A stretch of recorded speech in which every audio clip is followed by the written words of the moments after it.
All right. Here's leg day on April 8th. Going on a walk while I record this voiceover for the video. Getting some extra cardio in, some extra fat burning exercise for the day. This leg day was pretty good. Got 4 different exercises in, and then my cardio on the elliptical. Don't have the elliptical footage. I was thinking about it today. I might start trying to record the elliptical. But it's just, I do it like 25 minutes. So I definitely couldn't talk for 25 minutes. I don't think people would want to watch me use the elliptical for 25 minutes. Obviously, I could trim it down. That would be the ideal. But that's a lot of recording just to trim down to a minute. But something I might start doing. Anyway, starting the leg day off with squats as usual. It's a little different now. Just 150 pounds. And I'm just going parallel. Not going the full depth. But I am able to get quite a few reps with 15 reps here. This leg day was actually really good for my glutes. Every exercise I did involved the glutes.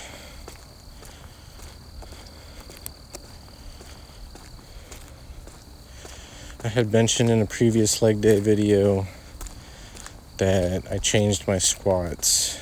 So this is the first day I ended up doing it because my left knee was popping. And it didn't really hurt and it wasn't really uncomfortable or anything, but it just didn't sound good. So I figured it was time to try something different.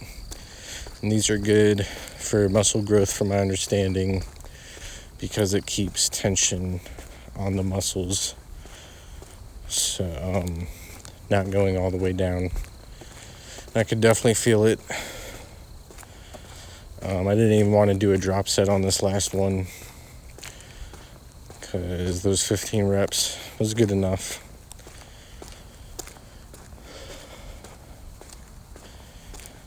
And after squats, moving over to dumbbell RDLs, 75-pound dumbbells.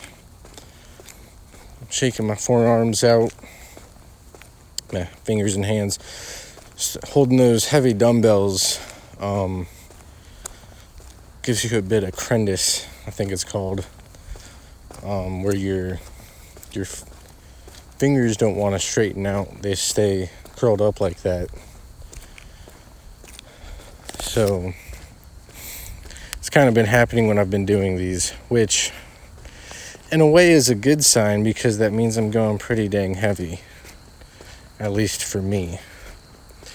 This is an example of an exercise that works your grip strength and your forearms pretty good, even though it's not an isolated forearm or grip strength exercise. Also an exercise I don't like to do drop sets on because I get cramps in my hamstrings a lot if I overdo it.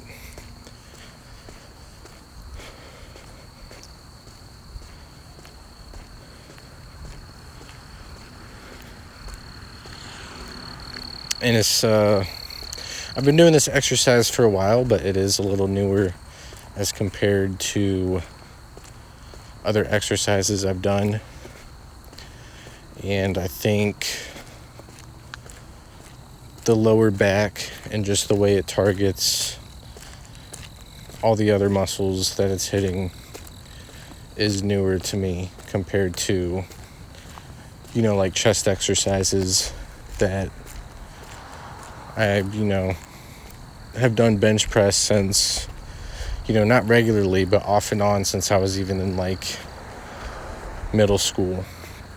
we had a little bench set up in our garage, and I wasn't lifting anything heavy, but even just that, a little bit of experience, and then a little bit of bench press in like my early 20s, late teens, maybe a bit in high school, whatever, I think helped me later in life be more comfortable with it versus deadlifts. I don't think I did a deadlift at all until my later 20s. Now, I think I may have used the back extension machine when I was younger, but if I ever did, I never did anything too intense with it. So, haven't used this machine in a while, but it's the hip abduction machine. Targets your hip abductors and your glutes a bit. And as I just mentioned, the back extension machine here hits your lower back and your glutes. And this is one day that I decided I really wanted to work my lower back as much as I could.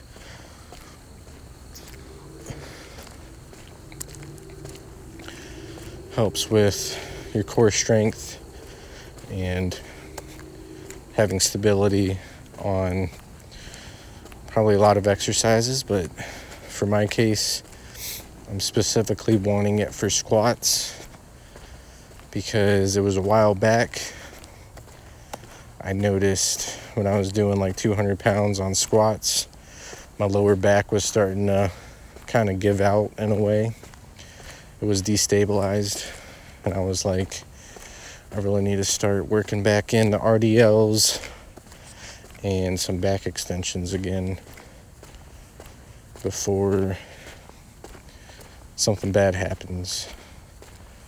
And just to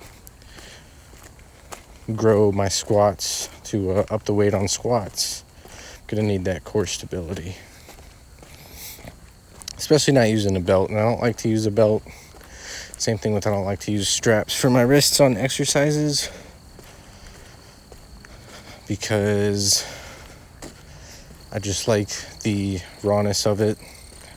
And I think, of course, there are advantages to using straps and belts.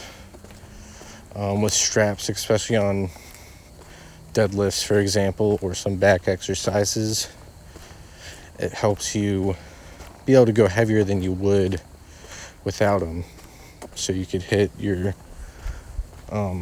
your back muscles harder, but it takes your forearms and that sort of thing out of the equation. But my line of thinking is that if you need that tool to lift that heavy, maybe you shouldn't be lifting that heavy. So that's just my line of thinking. Some people may agree with me, some people may disagree. It's all how you want to do it and what works for you, as long as you're being safe and not being injured. Do what you want to do. Do what works for you. And I got the torso rotation here. This actually looks like it's set at the angle to hit obliques. I'll get obliques in every now and then. I really don't care that much about growing my obliques. It's just not something I really want to spend time on right now. But I still will do it, as you see here, every now and then. But if I'm going to hit core, if I didn't hit abs the day before, I'm going to hit abs again, because I'd rather have abs to show off and the ab strength than obliques, at least for now.